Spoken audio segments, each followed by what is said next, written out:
Pontualmente 12:30 e começa agora o Meio-Dia Catarina dessa quarta-feira, dia 1º de novembro. Lembrando sempre que você pode e deve interagir conosco através das nossas redes sociais. Nós estamos no Twitter e no Instagram em @meiodiacatarina. Nós estamos também na nossa fanpage no Facebook /Meio-Dia Catarina e além disso através do nosso WhatsApp no 48 99608 7554.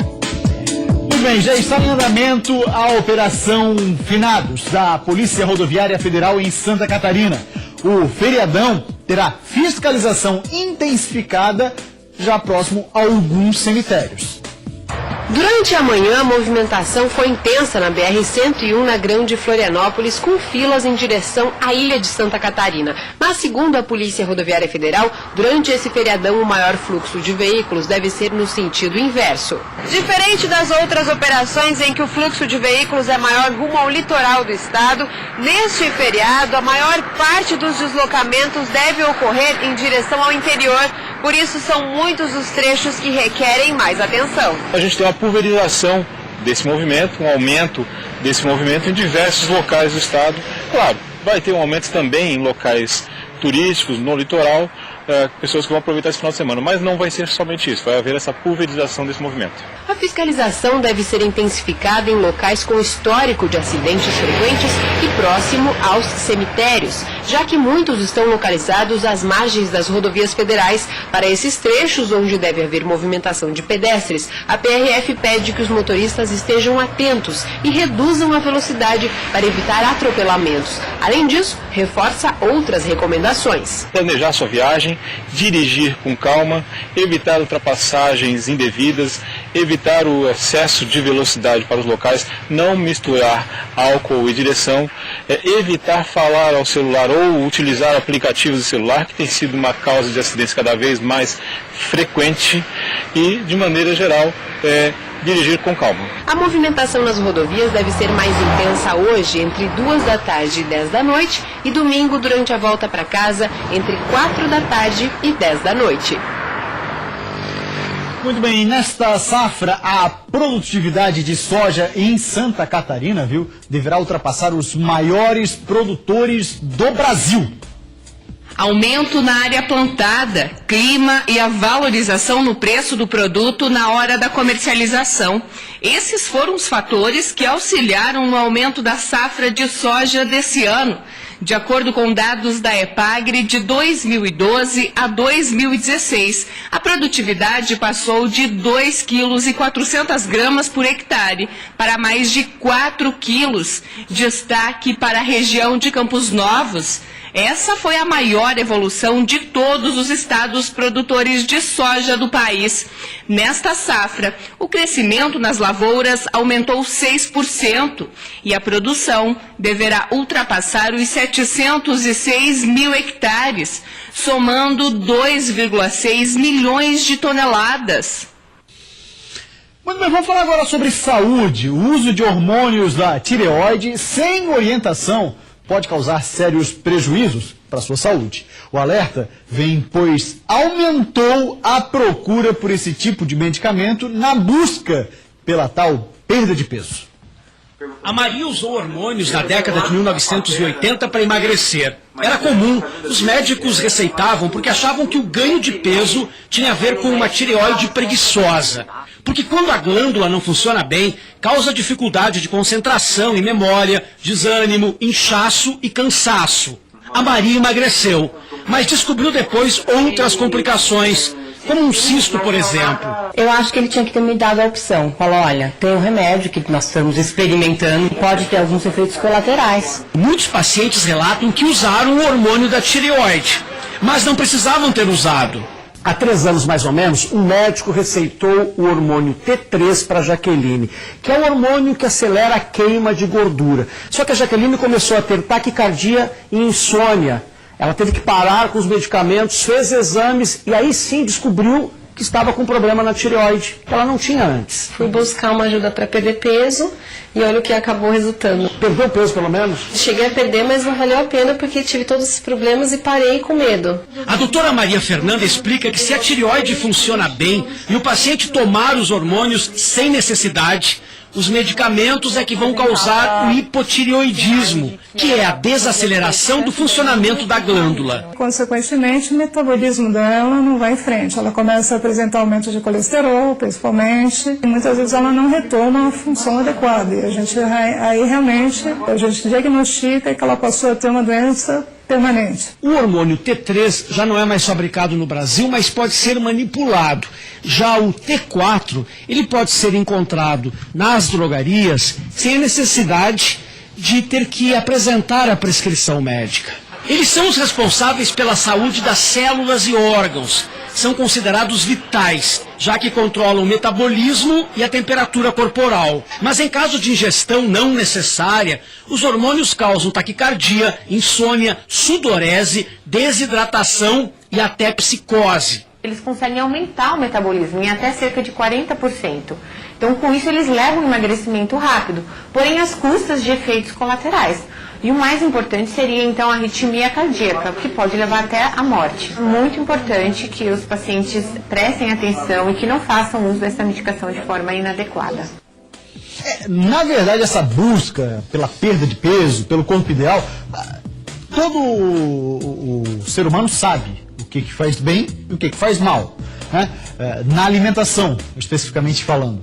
E também sabe que é velha a história de que para você ter um peso ideal, e aí não se diz o corpo ideal e tal, não, o peso ideal, conforme a sua idade, respeitando isso principalmente, segundo especialistas, a questão está envolvida com descanso, uma alimentação saudável, evidentemente, e todo mundo sabe o que faz bem e o que faz mal, quando olha no prato ali, fritura, todo mundo sabe o que faz mal, né? Então, não exagerar nas frituras, nos doces e por aí afora. E especialistas também falam, evidentemente, a questão do exercício físico, que é fundamental, né? A questão de alimentação e exercício físico, se você tiver uma orientação médica, é melhor ainda, ou orientação de um profissional. Isso é melhor, claro, tem um custo, mas evidentemente que dentro do possível todo mundo pode. Aí vai dizer, exercício físico, eu não tenho tempo. Não, todo mundo tem tempo. Se coloca como prioridade, você encontra o tempo sim. Não, mas ele não sabe da minha rotina. Quem sabe se você sair um pouquinho do WhatsApp, um pouquinho do Instagram, um pouquinho do Facebook, deixar as redes sociais de lado, você vai encontrar sim um tempo para praticar um exercício físico. Olha lá, são 3 vezes por semana, 1 horinha por dia. Às vezes nem isso é necessário, 40 minutos, enfim. Mas sempre buscando a orientação de um profissional, o que é fundamental, né? E depois do intervalo, futebol, vamos mostrar detalhes do bom jogo entre Goiás e Criciúma, onde os goleiros foram os destaques da partida. E ainda, o goleiro Danilo, vítima do acidente da Chape, vira filme. O lançamento foi em Chapecó e contou com a presença da mãe de um dos nomes mais emblemáticos do Verdão do Oeste da temporada de 2016. Agora, 12h39, e a gente volta já.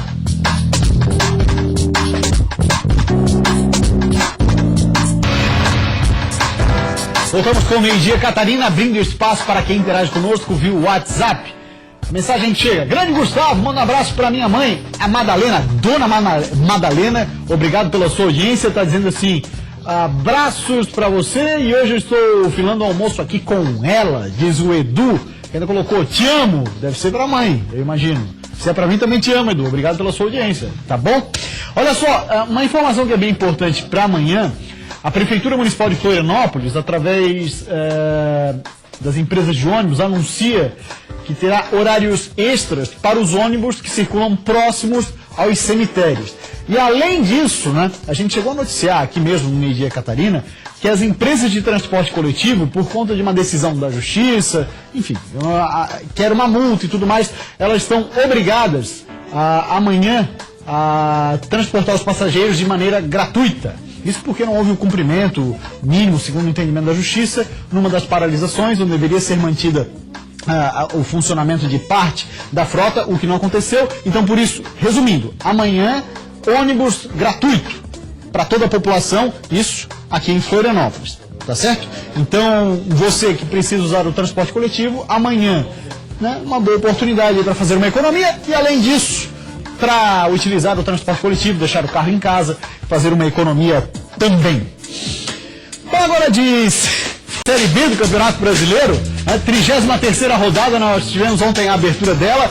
Um dos jogos, foram dois, teve time catarinense em campo. Olha só, Goiás e Criciúma ficaram no 1-1, 7h30 da noite. O jogo foi lá no estádio Serra Dourada. No outro jogo, nós tivemos a derrota do Paraná em casa pro Oeste, hein? Daqui a pouco a gente vai dar uma olhada em classificação. A briga no G4 lá em cima tá boa demais.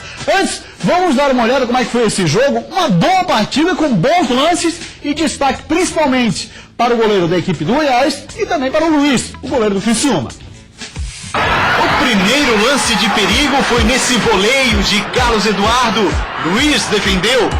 O Tigre respondeu nessa bomba de Moisés, que desviou no meio do caminho. Já aqui, mais pressão do Goiás, com Aylan, que parou na defesa de Luiz.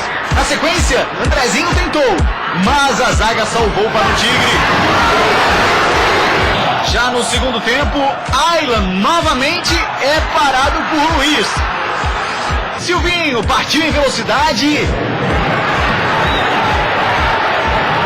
Chutou, mas Marcelo Rangel impediu o gol do tricolor catarinense. E os donos da casa abriram o placar com Carlos Eduardo. No cara a cara, ele não perdoou. 1-0 Goiás. Do outro lado, um paredão chamado Marcelo Rangel segurava o ataque do Criciúma como podia. Mas de tanto insistir, Lucão, o artilheiro carvoeiro, achou o gol de empate. Final, Goiás 1, Criciúma também 1. Bom empate, Criciúma, fora de casa, né? O Tigre que não vem em bons resultados, o Nereu disse que sim com a cabeça, né, Nereu? Tá bom esse resultado com o Goiás lá, né? Exatamente. Pensa no ano que vem, diz o Nereu aqui, torcedor do Criciúma, nosso cinegrafista. Vamos dar uma olhadinha na tabela de classificação da Série B do Campeonato Brasileiro. A disputa tá boa, como eu disse, ali no G4. Olha só, o Internacional tá lá na ponta, mas seguido pelo Ceará, que tem 32 jogos. O América Mineiro, o Paraná, dos 4 é o único que tem 33. O Oeste já com 33 jogos também, fica na 5ª posição, não vai ser passado por ninguém. Depois vem Vila Nova, Londrina, Juventude, Goiás e o Criciúma permanece na 10ª posição, a mesma que iniciou a rodada, ou seja, não saiu dali. 11ª posição do Paysandu. Depois nós temos o Boa Esporte, o Brasil de Pelotas e o Figueirense. Na sequência aparece o Guarani, CRB, Luverdense, Santa Cruz, Náutico e ABC. Lembrando que o Figueirense, nessa 33ª rodada da Série B, vai jogar em casa com o Brasil de Pelotas. Muito bem, e um filme que vai contar a história do goleiro Danilo, que morreu no acidente com o avião da Chapecoense, foi lançado hoje, lá no oeste do estado. Vamos acompanhar. O filme Goleiro deverá ter até 2 horas e vai contar a história de Danilo Padilha desde o nascimento até as conquistas mais importantes da sua vida. Para a dona Ilaides, mãe do atleta, essa foi uma forma de manter a imagem do filho vivo e poder eternizar a carreira que ele conquistou. Quanto mais eu falo dele, mais eu me sinto bem, me sinto forte com isso. Eu me sinto realizada ver a história dele sendo contada dessa forma. Para mim é importante isso e me deixa mais forte nesse sentido, de saber que todo mundo está vendo a história dele. A produção do filme, que vai contar a história do goleiro Danilo, deverá iniciar na metade do ano que vem. E a expectativa de estreia será para o dia 29 de novembro de 2018, quando a tragédia completará 2 anos. O goleiro, ele nada mais é que um legado para as criancinhas, para essas pessoas que sonham, mas não só no mundo do futebol. Ele é um filme que se chama Goleiro, mas eu acho que ele se estende a qualquer outra profissão, porque ele será um exemplo para qualquer pessoa que queira vencer na vida. O ator Kleber Toledo foi escolhido para ser o protagonista dessa história e representar o goleiro Danilo. Ele já foi até o clube e em breve deverá iniciar a preparação para as gravações das cenas. É muita emoção, eu acho que é isso. Eu tô meio confuso, sabia? Eu tô com uma mistura, assim, ao mesmo tempo que às vezes eu me emociono e tenho vontade de chorar, eu me emociono, eu quero ficar feliz, ao mesmo tempo eu quero sair correndo, treinar, sabe? Eu já queria começar agora, mas a gente ainda está em fase de pré-produção, então tenho tempo para isso. Parte da renda arrecadada com a exibição do filme será revertida para as 71 famílias da tragédia que envolveu o avião da Chapecoense no dia 29 de novembro de 2016. Saber que uma história dele vai estar ajudando também as outras famílias, porque não é só para ele o filme, né? Está contando a história do Danilo, mas é a história de todos os guerreiros. Danilo nunca trouxe para ele, eu fiz a defesa, eu fiz isso. Não, nós conquistamos a vitória é nossa, a vitória é da equipe. História de vida fantástica, Danilo. E olha só, mais uma informação. Ontem, o presidente da Chapecoense, o Maninho, o Plínio David Inês Filho, ele divulgou que a Chapecoense vai doar para os familiares das vítimas do acidente da Chapecoense a premiação de segundo lugar da Copa Suruga, né? A premiação total é de R$525 mil, né? Aí teve, claro, a premiação total de R$1.300.000, porém aí uma série de descontos que são feitos. E aí, com isso, cada família desse valor vai receber R$7.724,41. E também, além disso, também já foi anunciado que vai ser repassado para a Associação Brasileira das Vítimas do Acidente com a Chapecoense, que foi criada essa associação, a Abravic, um valor fixo mensal para o amparo das famílias das vítimas. Muito bem, a Secretaria de Estado de Agricultura e Pesca divulgou agora há pouco, pela manhã, na verdade a notícia até que saiu ontem, no fim da tarde, a lista atualizada de locais liberados para a retirada, o consumo e a comercialização de ostras, mexilhões, vieiras e bermigões aqui em Santa Catarina. Em Florianópolis, apenas a Praia do Forte continua interditada em São José. Palhoça e Biguaçu, todos os pontos também estão liberados. Assim como em São Francisco do Sul, no litoral norte catarinense. Porém, continuam interditados Balneário Camboriú, Itapema, Porto Belo, Bombinhas e Governador Celso Ramos. Sobre esse assunto, nós vamos conversar agora com o Sérgio da Costa, que é gerente de pesca da EPAGRE. Sérgio, obrigado pela sua presença aqui, para trazer esses esclarecimentos dessa informação que eu acabei de passar, dos pontos que estão liberados e daqueles que ainda não foram. Confere, da última informação que você tem, é isso mesmo ou teve alguma alteração? Não, é isso mesmo. Todos esses pontos que foram liberados, eles não foram detectados a toxina durante todo o período que a gente já mostrou, né, essas ostras, mexilhões no estado. Só ficaram interditados aqueles que foram positivos e que precisam de novas análises, né, 2 análises confirmatórias da ausência da toxina para poderem ser liberados. Qual é a fiscalização que faz a EPAGRE no sentido de proibir a produção, mais do que isso, a comercialização, ou seja, que essas ostras, mariscos, enfim, cheguem até o consumidor numa possível contaminação, que elas estejam contaminadas. Isso lá no período, né? Como é que é feita essa fiscalização da EPAGRE? Tem mão de obra suficiente? Não, a competência da fiscalização não é da EPAGRE, é a competência das vigilâncias sanitárias municipal e estadual.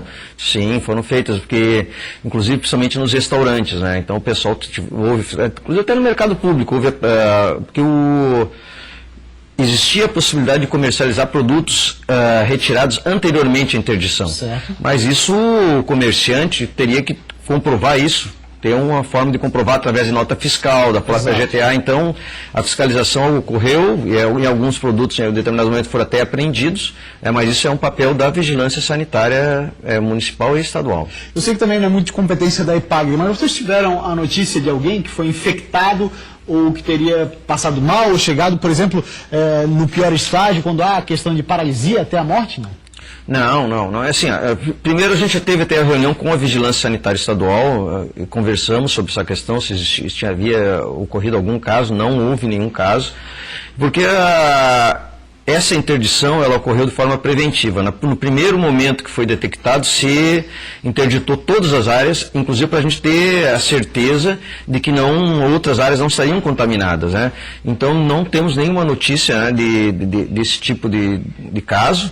E a questão também dos sintomas, o sintoma mais grave seria só num excesso de consumo, e então, que isso foi até muito divulgado, que poderia até matar, mas não era, digo assim, seria o extremo realmente que poderia acontecer. Comer um porre de ostras. Contaminada.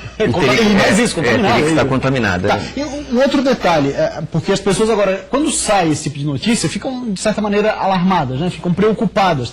Essa fiscalização da EPAGRE, no sentido de análise, fiscalização da análise dos produtos, ela é recorrente? Como é que ela acontece? Semanalmente, mensalmente? Na verdade, assim, até eu vou corrigir, eu sou gerente de pesca da Secretaria de Estado da Agricultura.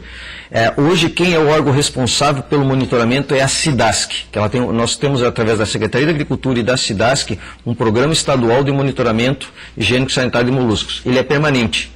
Então, a gente faz durante o ano inteiro o monitoramento. Acontece interdições pontuais, como aconteceu esse ano por causa de a presença de outra toxina, que é a diarreica. Então, acontece naturalmente, interdita aquele ponto que está contaminado, que a gente tem o controle, os outros que não estão contaminados são liberados, e isso é uma rotina de um programa que é permanente há mais de 10 anos no Estado.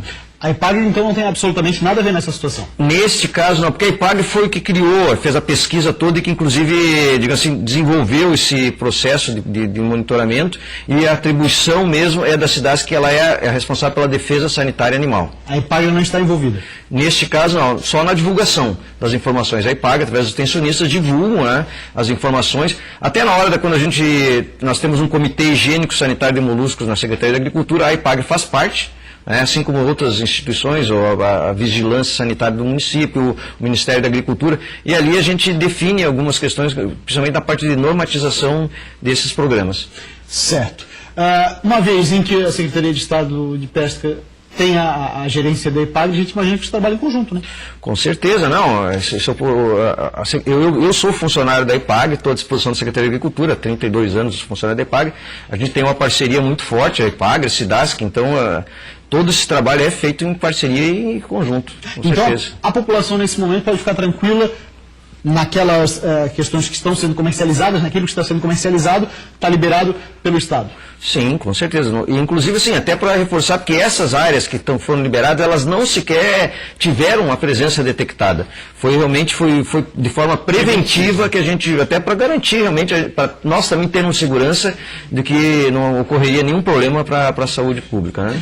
Muito bem, então, Sérgio, agradeço a sua presença aqui conosco, obrigado pelos esclarecimentos que são fundamentais, né?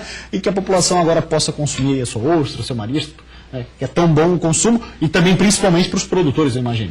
Com certeza, os produtores estão felizes. Agora, nós estamos na véspera de um feriado e eles realmente vão ter uma comercialização boa. Espero que o consumidor realmente ele confie no nosso trabalho, que esse trabalho é um trabalho realmente feito com muita seriedade.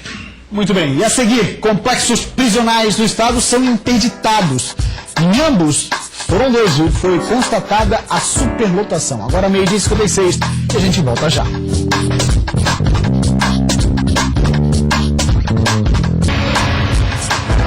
Meio-dia e 57. E nesta semana foram anunciadas 2 interdições em complexos prisionais aqui no Estado. Um no presídio de Araranguá e o outro no presídio feminino aqui da capital. Nos dois foi constatada a superlotação. Em Florianópolis, a taxa de superencarceramento chegou a 258%. O estabelecimento prisional, que tem capacidade para 58 presas, tinha 136 detentas. Nós fizemos ontem uma inspeção, até para poder analisar várias denúncias que vinham acontecendo, tanto do Conselho da Comunidade, quanto denúncias de parentes, quanto denúncias da própria Defensoria Pública, e realmente as condições eram aquelas que estavam registradas nas denúncias. Foi realmente situações assim bastante críticas que fizeram com que o juiz tomasse essa providência de impedir o acesso de novas pessoas. As condições relatadas pela desembargadora foram de má qualidade na comida, falta de acesso a medicamentos, falta de camas, colchões e pouco espaço físico. Foi decidido que o presídio não pode mais receber presas, mas a Justiça ainda não definiu nenhuma medida em relação às reformas ou realocação de apenados que já estão no complexo. Em Araranguá, o presídio masculino já havia sido interditado em 2014. Com capacidade para 244 detentos, naquele ano a população carcerária era de 470 presos. Na última segunda-feira, a decisão foi reiterada. Atualmente, a unidade tem 429 detentos. 2014 já houve uma interdição em razão da superlotação, e o que nós temos que pensar é justamente a questão de que não se está aqui pregando que as pessoas não fiquem presas, o que está se buscando, e nós como garantidores de direitos da condição de magistrados, que sejam presas e consigam cumprir a sua pena de forma humana e adequada. Em entrevista coletiva nesta terça-feira, a desembargadora também comentou as propostas de mudanças na Lei Maria da Penha.